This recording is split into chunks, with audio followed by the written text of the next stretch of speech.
तो आखिरकार दिल्ली को लेकर उहापोह खत्म हुई। दिल्ली का बाप कौन और दिल्ली किसकी लुगाई, ये तय हो गया। मानसून सत्र में संसद में इसको लेकर बहुत बहस हुई। अध्यादेश पर कानून का मुहर लग गया और आज राष्ट्रपति द्रौपदी मुर्मू ने भी दिल्ली सेवा विधेयक पर हस्ताक्षर कर दिया। तो राष्ट्रपति के हस्ताक्षर करने के बाद अब पूरी तरह से तय हो गया है कि दिल्ली का बाप उपराज्यपाल ही होगा और दिल्ली में बहुत सारे मामलों में चुनी गई सरकार के मुकाबले उपराज्यपाल को ज्यादा अधिकार हासिल होगा। आपको याद होगा कि पटना में विपक्षी दलों की बैठक, केजरीवाल ने शर्त रख दी थी कि एजेंडा में सबसे पहले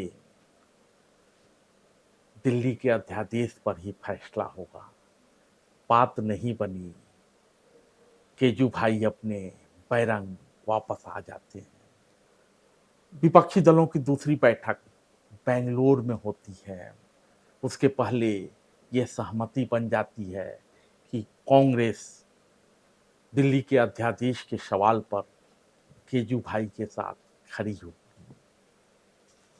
एक गठबंधन बनता है, नाम दिया जाता है इंडिया, और इंडिया में शामिल तमाम घटक दलों ने आम सहमति से ये फैसला लिया कि जब केंद्र सरकार दिल्ली के अध्यादेश पर कानूनी जामा पहनाने के लिए संसद में विधेयक लाएगी तो इंडिया के सांसद केजू भाई के साथ खड़े होंगे।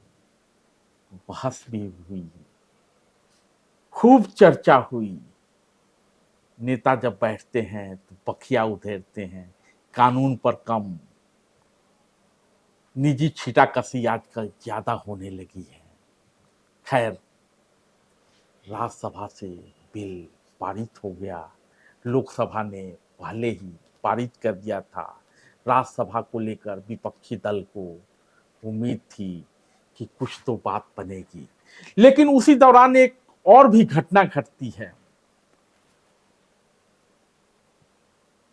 किसी भी बिल पर जब वोटिंग होना होता है तो संसद में जो भी राजनीतिक दल हैं वो अपने अपने दल को लेकर व्हिप जारी करते हैं।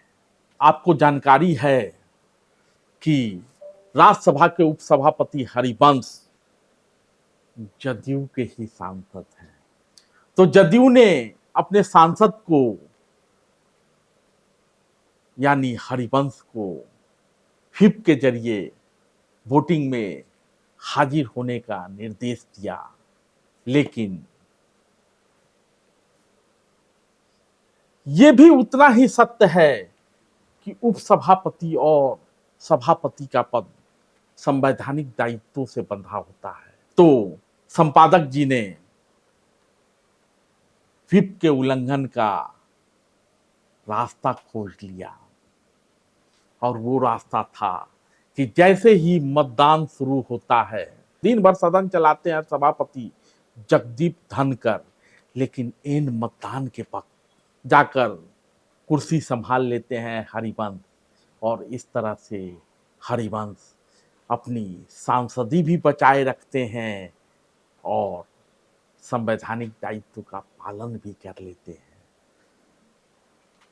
नियम ये कहता है कि जब राज्यसभा में सभापति या उपसभापति पीठासीन हो तो वो मतदान की प्रक्रिया में शामिल नहीं हो सकता।